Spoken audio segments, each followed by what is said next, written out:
बोलो श्रीमद् भागवत महापुराण की जय हो, संत सनातन धर्म की जय हो, गौ माता की जय हो, राधा रानी सरकार की जय हो। श्री गणेशाय नमः।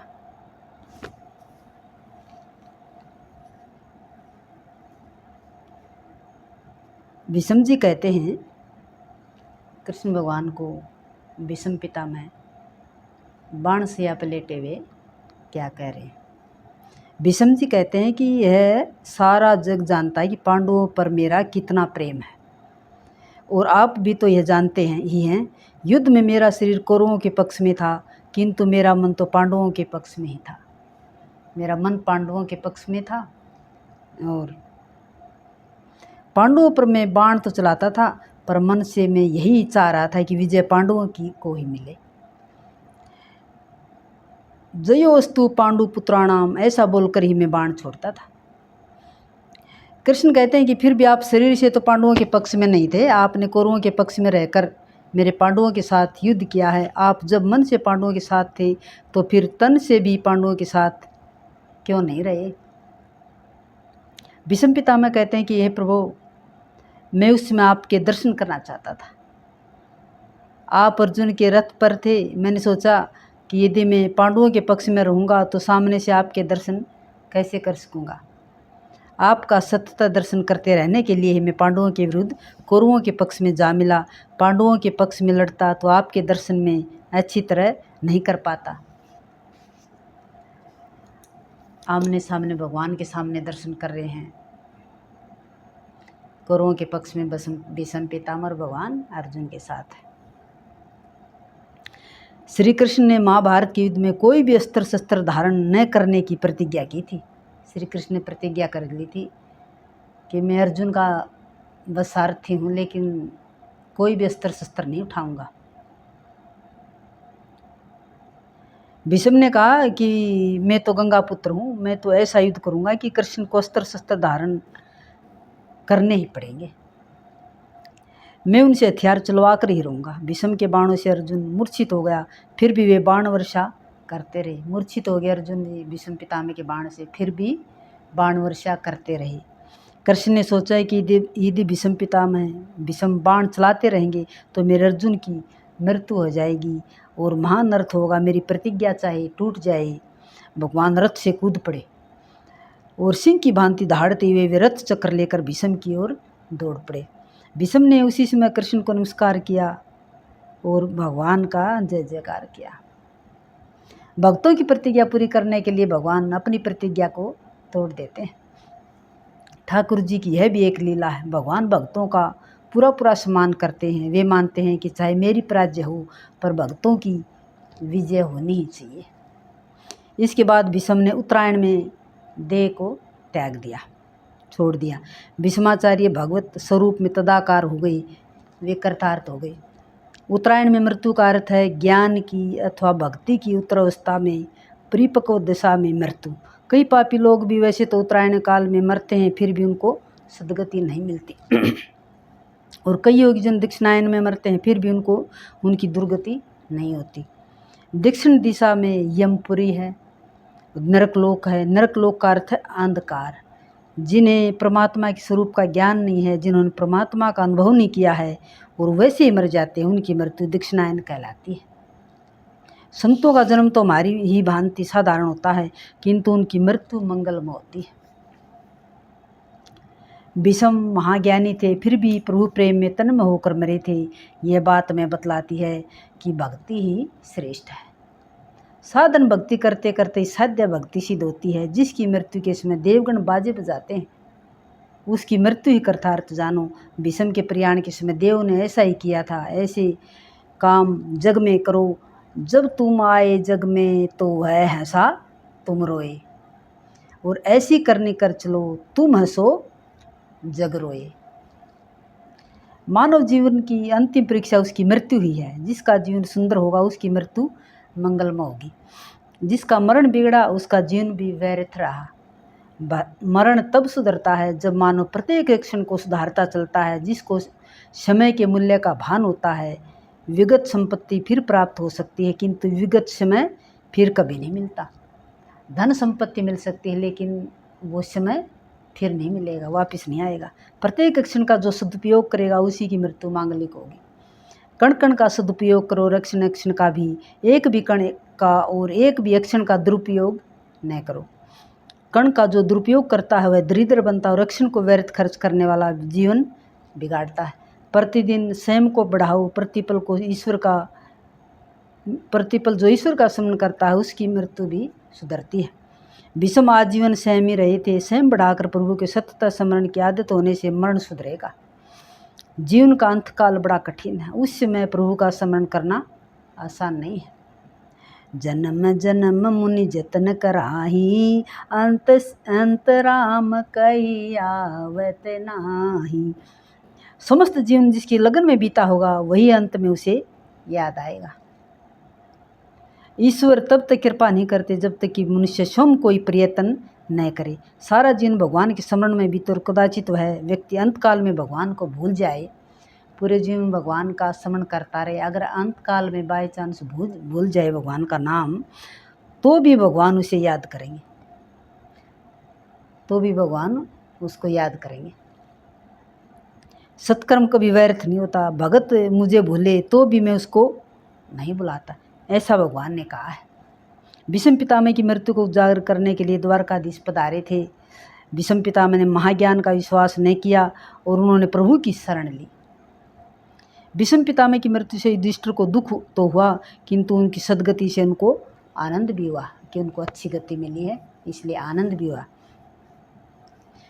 सूर्य नारायण प्रत्यक्ष भगवान है और बाकी सभी देव भावना से सिद्धि देते हैं। सूर्य नारायण का प्रत्यक्ष दर्शन होता है, उनके दर्शन के लिए भावना की वैसी कोई आवश्यकता नहीं है।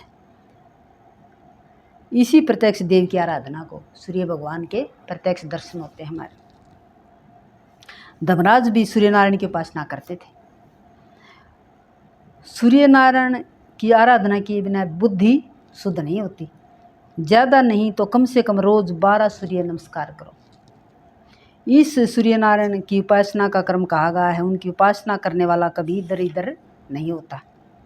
महाभारत के वन पर्व में एक कथा है। ये युधिष्ठिर सूर्य नारायण की उपासना करते थे। वन में सूर्यदेव ने उनको एक अक्षय पात्र दिया। राम को भी सूर्य ने ही शक्ति दी थी और उसी शक्ति से उन्होंने रावण को मारा था। राम ने भी यही आदर्श सामने रखा कि मैं स्वयं ईश्वर हूँ, फिर भी सूर्य नारायण की उपासना करता हूँ। अर्थ उपार्जन वैसे तो धर्म है, परंतु वह धर्म अनुकूल होना चाहिए। धर्मराज के पुत्र राज्य में किसी के भी घर में कोई क्लेश नहीं था। पुत्र माता पिता की आज्ञा का पालन करता था। उस समय राजा धर्मनिष्ठ होने के कारण प्रजा भी धर्मनिष्ठ थी। 12वें अध्याय में परीक्षित के जन्म की कथा है। उत्तरा ने बालक को जन्म दिया। वह चारों ओर देखने लगा, माता के उदर में मुझे चतुर्भुज स्वरूप जो पुरुष दिखता था वह कहाँ है। परीक्षित भाग्यशाली था कि उसको माता के गर्भ में ही भगवान के दर्शन हुए। यही कारण है कि वह उत्तम श्रोता है। युधिष्ठिर ने ब्राह्मणों से पूछा कि बालक कैसा होगा। ब्राह्मणों ने कहा कि वैसे तो सभी ग्रह दिव्य हैं, किंतु मृत्यु स्थान की कुछ गड़बड़ी है, मृत्यु के समय उसकी गड़बड़ी है। राजा युधिष्ठिर ने पूछा कि बालक कैसा है, तो अभी ब्राह्मण बता रहे हैं उनको कि मृत्यु के समय इनकी कुछ गड़बड़ी लग रही है। उसकी मृत्यु सर्प दंश से होगी, उसकी मृत्यु सांप के डसने से होगी। यह सुनकर धर्मराज को दुख हुआ। मेरे वंश का पुत्र सर्पदंश से मरे, यह ठीक नहीं है। ब्राह्मणों ने उनको आश्वस्त किया, चाहे सर्पदंश से उसकी मृत्यु हो, किंतु उसे सद्गति मिलेगी। उसके अन्य ग्रह शुभ हैं। इन ग्रहों को देखकर ऐसा लगता है कि जीवात्मा का यह अंतिम जन्म है। 9वें स्थान में स्वग्रह उच्च क्षेत्र का बृहस्पति जिसके हो वह धर्मात्मा बनता है। परीक्षित दिनों दिन बड़े हो रहे हैं।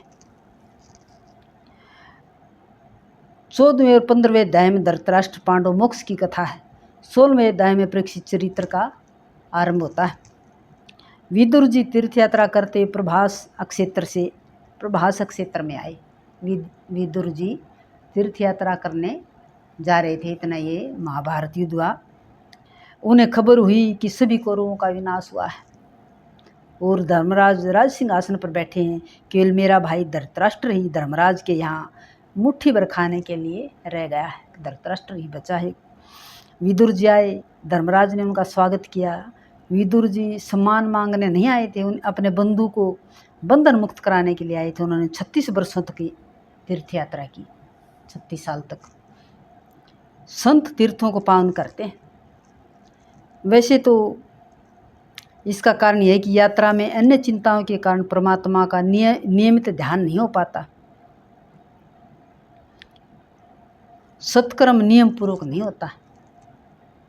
इससे तीर्थ यात्रा की अपेक्षा भगवान का ध्यान श्रेष्ठ है।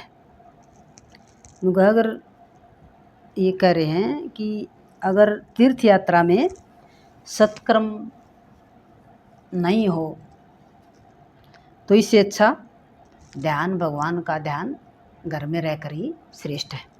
देवी भागवत में लिखा है कि घर की अपेक्षा अधिक सत्कर्म तीर्थ यात्रा में न हो सके तो वह तीर्थ यात्रा व्यर्थ ही है।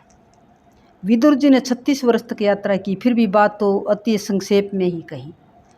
आत्म प्रशंसा मृत्यु है, अपने सत्कर्मों का स्वयं अपने मुख से वर्णन न करो। अपने हम जो सत्कर्म करते हैं तो अपने मुंह से मैंने ये दान किया, मैंने पुण्य किया, ऐसे अपने मुख से कभी मत कहो। विदुर जी ने 36 वर्ष की यात्रा का 36 शब्दों में ही वर्णन किया। आजकल तो लोग हमने इतनी यात्रा की कि ऐसी बात बार बार करते हैं। अपने हाथ से जो भी पुण्य कार्य हो उसे भूल जाओ और जो पाप हो उसे याद रखो। सुखी होने का यह मार्ग है, किंतु मनुष्य पुण्य को तो याद रखता है किंतु पाप को भूल जाता है। युवावस्था में जिसने बहुत पाप किए हों उसे वृद्धावस्था में नींद नहीं आती। जिसने जवानी में घने बहुत पाप किए हों तो वृद्धावस्था में उसे नींद नहीं आती। मध्य रात्रि के समय विदुर जी धृतराष्ट्र के पास गए हैं और वे जाग ही रहे थे। आधी रात को विदुर जी धृतराष्ट्र के पास आए हैं और वे जाग रहे थे। विदुर जी ने पूछा है कि नींद नहीं आ रही क्या? जिस भीम को तुमने विष भरे लड्डू खिलाए उसी के घर में तुम अब मीठे लड्डू खा रहे हो। धिक्कार है तुम्हें, पांडवों को तुमने दुख दिया। तुम ऐसे दुष्ट हो कि राजस्वामी द्रौपदी को बुलाने की तुमने सम्मति दी थी, पांडवों को छोड़कर भाई यात्रा करो। धृतराष्ट्र कहता है कि मेरे भतीजे बड़े अच्छे हैं, मेरी खूब सेवा करते हैं, उन्हें छोड़कर जाने को दिल ही नहीं करता। विदुर जी कहते हैं अब तुम्हें भतीजा प्यारा लग रहा है, याद करो कि तुमने पांडवों को मारने के लिए कितने प्रयत्न किए थे। भीमसेन को लड्डू में विष दिया, लाक्षागृह में आग लगाई आदि। यह धर्मराज तो धर्म की मूर्ति है, सो तुम्हारे अपकार का बदला उपकार से दे रहे। मुझे लगता है कि कुछ ही दिनों में पांडव प्रयाण करेंगे और तुम्हें सिंहासन पर बिठलाएंगे। तुम अब मोह छोड़ो और तुम्हारे सिर पर काल मंडरा रहा है, तुम्हारे मुख पर मुझे मृत्यु का दर्शन हो रहा है। समझ बूझ कर गृह त्याग करोगे तो कल्याण होगा, नहीं तो काल के धक्के के कारण घर छोड़ना पड़ेगा। घर छोड़े बिना कोई चारा नहीं है। खुद सोच समझ सोच कर घर छोड़े वह बुद्धिमान है। कुछ ही समय में तुम्हारी मृत्यु होगी, विदुर जी ने कहा। धृतराष्ट्र कहता भाई तेरा कहना ठीक है, किंतु मैं तो अंधा हूँ, अकेला कहाँ जाऊँ। विदुर जी कहते हैं कि दिन को तो धर्मराज तुम्हें जाने नहीं देंगे, सो मैं मध्य रात्रि को तुम्हें ले चलूँ। धृतराष्ट्र और गांधारी को लेकर विदुर जी सप्तस्रोत तीर्थ गए। सुबह हुई तो युधिष्ठिर धृतराष्ट्र के महल में आए। चाचा जी दिखाई नहीं देते। युधिष्ठिर ने सोचा कि हमने उनके 100 पुत्रों को मौत के घाट उतार दिया था, उन्होंने आत्महत्या की होगी। उन्होंने पता नहीं लगा कि विदुर के साथ गए हैं। जब तक चाचा चाची का समाचार न मिलेगा तब तक मैं पानी भी नहीं पीऊँगा। धर्मात्मा व्यथित होता है तो उसे मिलने संत आते हैं। धर्मराज के पास उस नारद जी आए। धर्मराज ने उनसे कहा कि मेरे पापों के कारण ही चाचा जी चले गए। विष्णु वह है जो अपने ही दोषों को सोचे, दूसरे के दोषों को नहीं। नारद जी समझाते हैं कि धृतराष्ट्र को तो सदगति मिलने वाली है, चिंता मत कर, हर एक जीव मृत्यु के अधीन है। जहाँ चाचा जाएंगे वहाँ तुम्हें भी जाना है। आज से 5वें दिन चाचा की सदगति होगी, फिर तुम्हारी बारी आएगी। चाचा के लिए अब रोना नहीं, अब तुम अपना ही सोचो। मृत्यु से ग्रसित व्यक्ति कभी वापस नहीं आता। जीवित अपने ही लिए रोए वह ठीक है। एक की मृत्यु के पीछे दूसरा रोता है, किंतु रोने वाला यह नहीं समझता कि जो वहाँ गया है उसके पीछे उसे भी जाना है। रोज़ सोचो कि मुझे अपनी मृत्यु उजागर करनी है तुम्हारे लिए, अब 6 महीने बाकी हैं, तुम अपनी मृत्यु को सोचो। सूत जी सावधान करते हैं, सैया में सोने के बाद अर्थात अंतकाल में आया हुआ सयानापन किस काम का है, वह निरर्थक है। अगर बुढ़ापे में सयानापन आया तो क्या फ़ायदा है। नारद जी कहते हैं, तुम्हें मैं भगवत प्रेरणा से सावधान करने के लिए आया हूँ। विदुर जी धृतराष्ट्र को सावधान करने आए थे, मैं तुम्हें सावधान करने आया हूँ। 6 मास के बाद कलयुग का आरंभ होगा, 6 मास के बाद कलयुग प्रारंभ होगा। अब तुम किसी की भी चिंता न करो, तुम अपनी चिंता करो। युधिष्ठिर ने कई यज्ञ किए, भगवान द्वारका गए तो साथ में अर्जुन को भी ले गए। प्रभु की इच्छा थी कि यदुकुल का नाश हो तो अच्छा हो, और यदुकुल का सर्वनाश हो गया। युधिष्ठिर ने भीम से कहा कि नारद जी ने कहा था कि वह सब वश में अब आ गया है, ऐसा लगता है मुझे कलयुग की परछाई दिखाई दे रही है। मेरे राज्य में धर्म बढ़ रहा है, मंदिर में ठाकुर जी का स्वरूप आनंद में नहीं दिखता है, सियार और कुत्ते मेरे सामने रोते हैं। तुझे मैं और क्या कहूँ। मैं कल घूमने गया था, एक लोहार के पास एक वस्तु देखी, मैंने पूछा कि यह क्या है, तो उसने कहा कि यह तो ताला है, लोगों के घरों में चोरी होने लगी है, सो ताले लगाने पड़ते हैं। आज से 6 महीने पहले की बात है, एक वेश्या ने एक ब्राह्मण को एक घर बेचा था। उस घर की बुनियाद में से सोना निकला। ब्राह्मण वह सोना लेकर सेठ के पास गया। सेठ धर्मनिष्ठ था, उसने कहा कि मैंने तो मकान तुम्हें बेच दिया था, सो उसमें से जो कुछ भी मिला वह सब तुम्हारा ही है। ब्राह्मण ने कहा कि उस संपत्ति पर उसका कोई अधिकार नहीं है। मेरे राज्य की जनता कितनी धर्मनिष्ठ थी। उसी समय मैंने कहा कि 6 महीने में ही इन दोनों का मन कलुषित हो जाएगा। वैसा ही हुआ। कल वे दोनों मेरे पास आए थे और धन पर अपना अपना अधिकार जता रहे थे, और अपने साथ ही एक एक वकील भी लेते आए थे। लगता है कि मेरे पवित्र राज्य में कली का प्रवेश अब तो हो ही गया है।